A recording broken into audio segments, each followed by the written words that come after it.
Desde hace ya años venimos observando un necesario impulso de la empleabilidad en España, de la empleabilidad en nuestro país, que sufre de una elevada tasa de paro.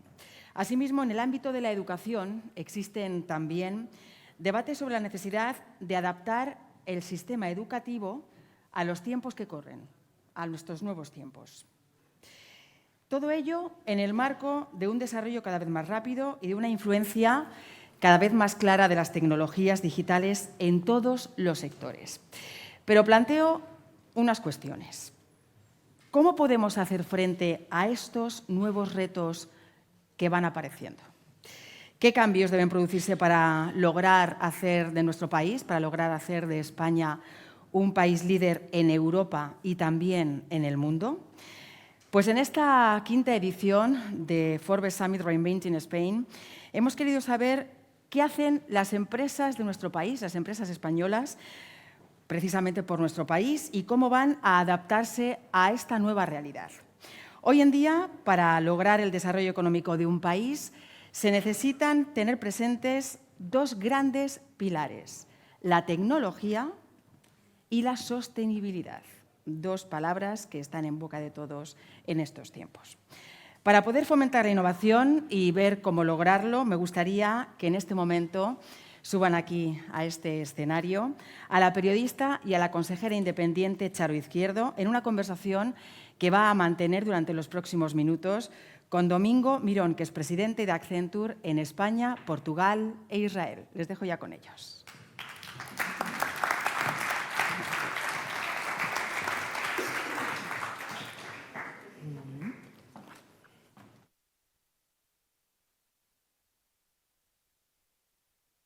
En Accenture queremos construir un futuro de país innovador, digital, competitivo y sostenible. Un futuro a largo plazo con empleo de calidad, exportable, que promueva la cohesión social y el desarrollo sostenible. Una España relevante en Europa y en el mundo. Y queremos hacerlo aplicando nuestro propósito: cumplir la promesa de la tecnología y el ingenio humano, combinando el talento de nuestras personas en Accenture y la tecnología más innovadora: cloud, ciberseguridad, datos y su análisis inteligente para transformar la actividad económica del país. Accenture puede ayudar a marcar la diferencia, aprovechando estos momentos de cambio y de inversión a través de los fondos Next Generation y contribuyendo a que seamos más fuertes y sostenibles. Nuestra apuesta es doble: la digitalización sostenible como palanca de transformación y posicionar a España en el mercado global de manera destacada. Todo ello sin olvidar que en un momento tan complejo como el actual debemos ser más solidarios que nunca, no dejar a nadie atrás y trabajar juntos bajo principios de equidad, inclusión y diversidad.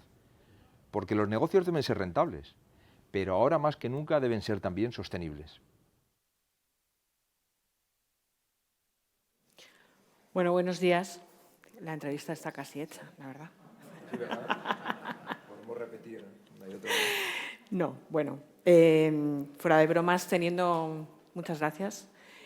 Teniendo en cuenta el título de este Forbes Summit, Reinventing Spain, yo lanzo la pelota a Accenture. ¿Qué puede hacer una compañía como Accenture por España?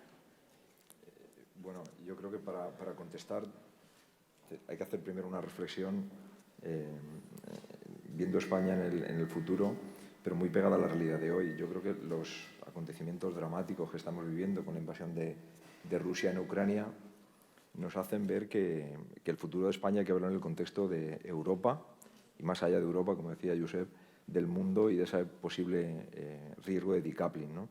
Por lo tanto, cualquier cosa que soñemos, esa España innovadora, digital, competitiva y sostenible, hay que hacerlo en el marco de un entorno competitivo europeo y mundial.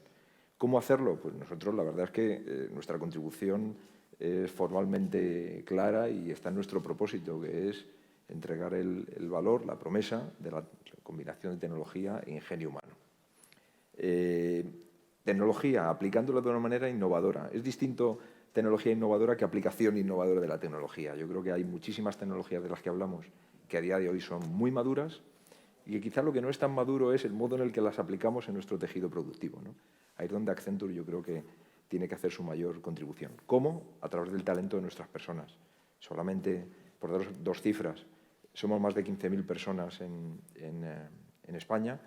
Con el ecosistema de socios con el que trabajamos superamos las 20.000 y desde el 1 de septiembre, que empieza nuestro año fiscal, hemos contratado en el país más de 2.000 personas con un empleo de muchísima calidad. Más del 95% son titulados, 3% ya y creciendo muchísimo son graduados en formación profesional de segundo grado, 97% de nuestras personas tienen contratos indefinidos. Yo creo que esa es la contribución, aplicación de la tecnología en el contexto de la sostenibilidad, que en nuestro caso tenemos una fuerte influencia en lo que tiene que ver con el empleo de calidad. Y el otro aspecto de contribución para esa España de futuro en el contexto internacional, por nuestra parte, debería ser hacer muy efectiva el programa de fondos de la Unión Europea, hacer que esa promesa de una España verde, digital, sostenible, cohesionada y diversa se produzca cuanto antes y con la mayor productividad por cada euro que invirtamos en el país. Ya se ha dicho que los dos brazos armados de cualquier evolución de cualquier país son la tecnología por un lado y la sostenibilidad por otro, ¿no? ¿Qué proyección podemos hacer de España si sigue al mismo ritmo en este sentido? ¿Y qué podríamos hacer o qué deberíamos hacer para elevar nuestra ambición, tanto en tecnología como en sostenibilidad? Yo creo que ya estamos elevando la ambición y yo creo que podemos hacer cosas sencillas, pero que tienen un grandísimo impacto. España, en términos de digitalización, cuando lo vemos desde el plano de la gran empresa, yo creo que ha hecho muchísimo y hay datos que lo soportan. Quizá en sostenibilidad, que en nuestra opinión en Accenture decimos que la sostenibilidad es el nuevo digital, ahí tenemos un camino por recorrer un poco más complicado, ¿no? En lo que tiene que ver tanto con el impacto social, impacto en el empleo, en las personas, como en el impacto en el medio ambiente. Pero para tener esa aspiración por encima de nuestros competidores en Europa, y déjenme que lo diga así, son socios, pero a la vez competidores, una palabra que en inglés nos gusta mucho a nosotros, que es free enemies, a la vez son competidores y a la vez son amigos y aliados. Yo creo que tenemos que hacer algo bastante sencillo y es salir de la trampa de elegir entre sostenibilidad y digitalización.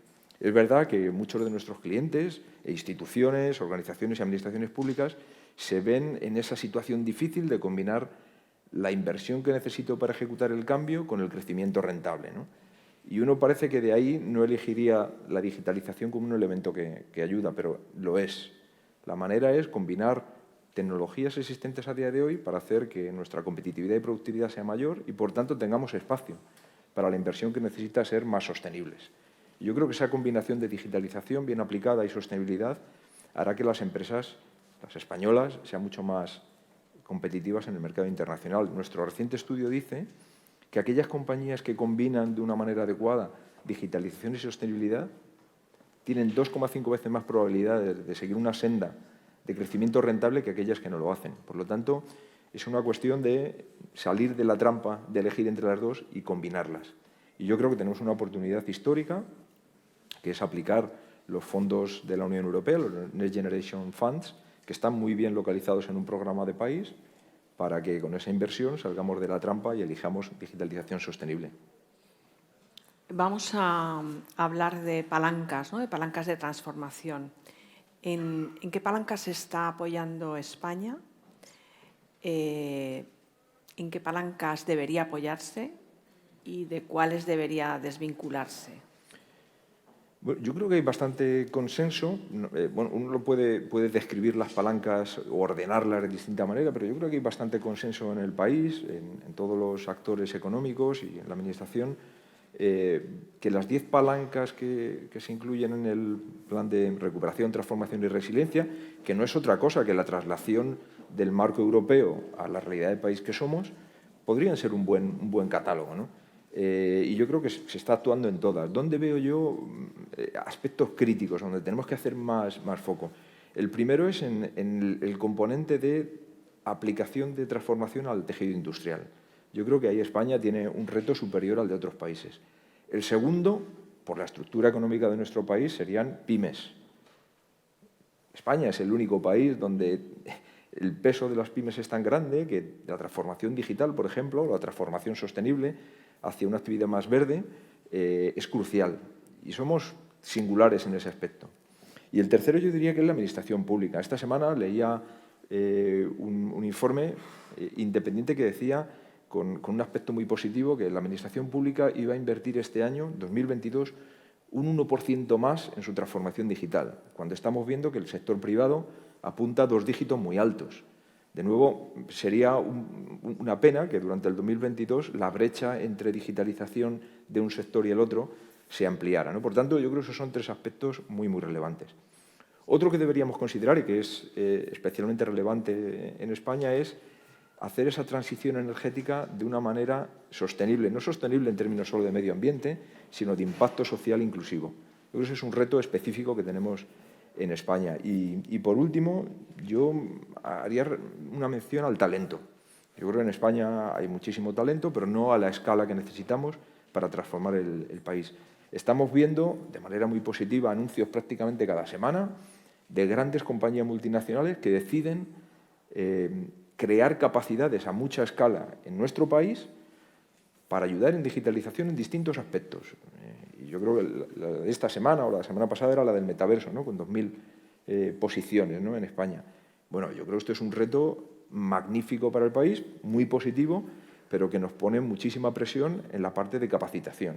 Y en capacitación yo creo que no podemos poner solo la responsabilidad en el programa académico o educativo en el país, sino tenemos que poner muchísimo peso también en las empresas. Las empresas son las responsables de desarrollar todas las capacidades digitales en sus empleados a día de hoy. No podemos dejarlo eso en manos solamente de la educación en el sector público y privado. Por tanto, yo diría que estas son las palancas fundamentales que tenemos que activar. Has hablado de metaverso, hay que hablar también de ciberseguridad, hay que hablar también de inteligencia artificial, ¿no? ¿Las empresas españolas están suficientemente preparadas en estas tecnologías? Y además has hablado del talento. Para retener el talento y para potenciar el talento, es imprescindible que las empresas, y para retenerlo, ¿no?, estén también preparadas en estas tecnologías. Bueno, respecto del posicionamiento de las empresas y en general de la economía española en términos de la adopción de estas tecnologías, tenemos datos que tenemos que ver con mucho cuidado. El índice CES de 2021 nos dice, y de verdad está bien soportado, que el avance de la empresa española en términos de digitalización en los últimos años ha sido excepcional, muy bueno. Pero luego, por otro lado, miramos el índice DESI europeo, que mide el país en su conjunto, no solo las empresas, y ya nos pone tareas, nos da deberes. Nos dice, por un lado, que el nivel de adopción es bajo para el potencial que tiene el país, y nos dice que esto ocurre porque hay una baja adopción e incorporación de la tecnología en los procesos productivos reales de las compañías, y por otro lado nos dice que hay un bajo crecimiento en comparación con otros países europeos en equipar a nuestras personas, tanto estudiantes como profesionales, con las capacidades digitales necesarias para crecer, hacer crecer el país. Por tanto, nos ponen unos deberes muy claros, que es incorporar la tecnología digital a día de hoy disponible con mayor intensidad en todo lo que hacéis, sector público y privado, y nos pone los deberes de equipar más a estudiantes y a trabajadores que están a día de hoy produciendo con habilidades digitales que hagan que su productividad crezca y la competitividad de las empresas mejore. Y ahí tenemos un reto porque estamos en un mercado europeo y global y nuestros mejores profesionales y nuestros mejores estudiantes tienen opciones fuera del país. Y ahí lo que tenemos que hacer es adoptar el círculo virtuoso, que si no lo hacemos bien se puede convertir en otro círculo. El círculo virtuoso es sencillo. Si nosotros atraemos desde la empresa y la administración pública a los mejores estudiantes y los mejores profesionales y les formamos, haremos más competitivas nuestras empresas y a la vez haremos que nuestros servicios y productos sean mucho más exportables. Es el caso de Accenture. En Accenture España, más del 25% de nuestra producción es producción neta para servir a clientes, empresas e instituciones fuera del país. Esto, a escala, de verdad que generaría un impacto en términos de competitividad y productividad excepcional para el país. Fíjate que lo hablábamos antes, que en el ranking de competitividad mundial que elabora el IMD, ¿no? El Institute for Management Development, España ha caído al puesto 39, ¿no? De 64 países analizados. De hecho, ha perdido 3 puestos con respecto al anterior ranking. Y entre las causas precisamente están la baja digitalización y la baja calidad en el empleo. Si España fuera una empresa y acudiera a Accenture como consultora, ¿qué le diría Accenture que tiene que hacer? Es un reto muy grande. Un país es mucho más complejo que una empresa, por muy grande que la empresa sea, ¿no? Pero primero, para que no nos sintamos tan mal, es verdad que caemos del puesto 39 al puesto 34, pero también es verdad que el índice de productividad no cae. Lo que ha ocurrido es que ha habido otros, concretamente 4, que han corrido más que nosotros en ese camino de la mejora de la productividad. Una vez dicho esto, es verdad, yo creo que hay bastante convencimiento y consenso respecto de que la mejora en competitividad y productividad viene por la aplicación de la tecnología. Inexorablemente, una adopción mayor de la tecnología. Pero ahí, claro, cuando miramos en nuestro país y nos comparamos, yo creo que en la gran empresa en España se ha hecho mucho, se ha hecho bien, y eso se refleja en el nivel de competitividad de muchas de las grandes compañías españolas en el mundo. Sin embargo, como decía antes, hay quizá 2 áreas donde tenemos todavía mucho trabajo por hacer. El primero son las pymes. Y en el caso de las pymes es que es muy difícil. O sea, no es que no tengamos voluntad, es que no es fácil hacerlo. Y ahí nosotros lo que proponemos, en esa pregunta tuya de cómo lo haríamos, hemos propuesto siempre dos aspectos. Cada pyme por sí misma adoptar una digitalización sostenible es prácticamente imposible. Hay que buscar agrupaciones. Y aquí hay dos grandes focos para atraccionar las pymes. El primero es la gran empresa. Tenemos muchas grandes empresas españolas que en su cadena de valor arrastran a miles, arrastran en el sentido positivo, tienen tracción sobre miles de pequeñas y medianas empresas. Yo creo que si conseguimos que esa atracción ocurra, estaremos resolviendo parte del problema. Y el segundo foco de colaboración o de transformación en pymes es aprovechar los clústeres, las asociaciones, las agrupaciones de pymes para, con un solo impacto en digitalización, generar de verdad una mejora en la productividad en miles de ellas. Insisto, yo creo que hay que buscar alternativas de un solo impacto, muchas pymes, porque el 1 a 1 yo creo que no va a funcionar. Y el otro reto que tenemos en esta búsqueda de la productividad y contribuir al índice es el sector público. Yo creo que tenemos la oportunidad, pero también el riesgo de que la digitalización sostenible sea asíncrona entre la empresa privada, el sector privado y el sector público. No se puede concebir de verdad una economía competitiva en el mundo global donde no vayan de la mano sector público y privado. Y ahí, en ese segundo aspecto, donde yo creo que tenemos que hacer bastante esfuerzo. El esfuerzo no recae solamente en las administraciones públicas, en la parte de capacitación, hacer que de verdad los trabajadores a día de hoy sean mucho más digitales y, por tanto, productivos, es tarea de las empresas, y generar un entorno educativo que no tenga brechas respecto de la empleabilidad en un entorno muy digital cae en el sector educativo, público y privado. Pero al final, competitividad y productividad es una moneda que tiene 2 caras. El empleo sostenible, pero ese empleo sostenible llega solamente si tenemos un talento disponible y muy digital en el país, ¿no? Por lo tanto, yo creo que no hay que desacoplarlos y hay que pensar que tienen que ir juntos. Talento digital disponible y empleo de calidad. Una cosa sin la otra yo creo que no va a ocurrir. Vamos a acabar y vamos a acabar con... Yo soy una apasionada de la carta de Larry Fink, ¿no? el CEO de BlackRock. Y él habla del capitalismo efectivo, del capitalismo de los stakeholders, de los grupos de interés, mucho más allá de no solo de los accionistas, ¿no? Un capitalismo en el que los empleados cada vez exigen más a los empleadores. Y en la última carta a los CEOs defiende que este capitalismo impulsa la prosperidad y crea un panorama más competitivo para el talento. Y advierte del riesgo que van a correr o que pueden correr las empresas que no adopten esta nueva realidad. ¿Firmaría el presidente de Accenture la carta de Larry Fink? Una pregunta otra vez difícil, ¿eh? No.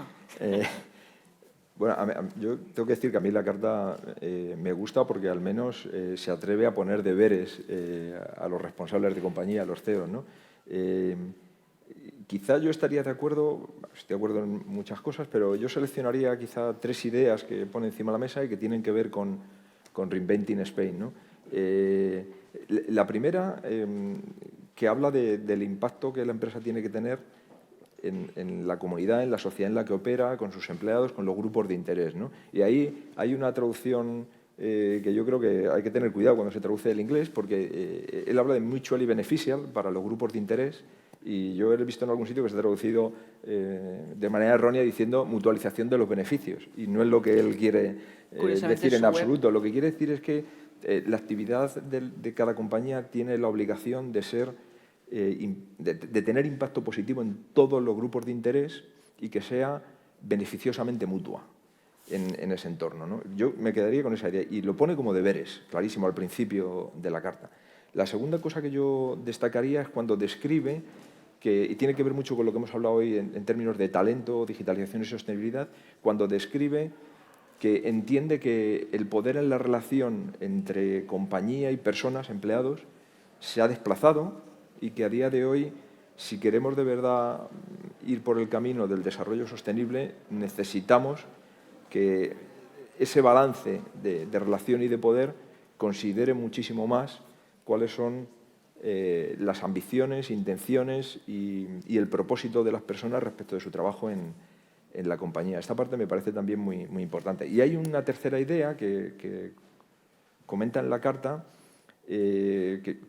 bueno, no sé quién fue primero, si fue Accenture o Larry Fink, en la que habla que no hay que elegir entre sostenibilidad y crecimiento rentable, que ambas dos cosas son absolutamente compatibles con una aplicación intensiva de la tecnología. Y en este tercer aspecto hay una frase que dice algo así como que esto del desarrollo sostenible y el crecimiento rentable sostenible no es una cuestión romántica o me parece que utiliza la palabra medioambientalista, ¿no? No, no es así. Explica por qué él está convencido de algo que nosotros estamos, y es que la sostenibilidad genera un valor diferencial en las compañías. Y él es muy agresivo, quizá yo no lo sería tanto, pero muy agresivo, y dice algo así como que aquellos que no adopten estrategias y modelos de negocio sujetos al desarrollo sostenible desaparecerán en el medio plazo, ¿no? Entonces, esos 3 aspectos de la carta me parece que son muy buenos de acuerdo a los objetivos de Reinventing Spain. Bueno, pues muchísimas gracias. Estoy convencida de que vamos a sobrevivir. Gracias a ti, Charo, y a Forbes por este evento.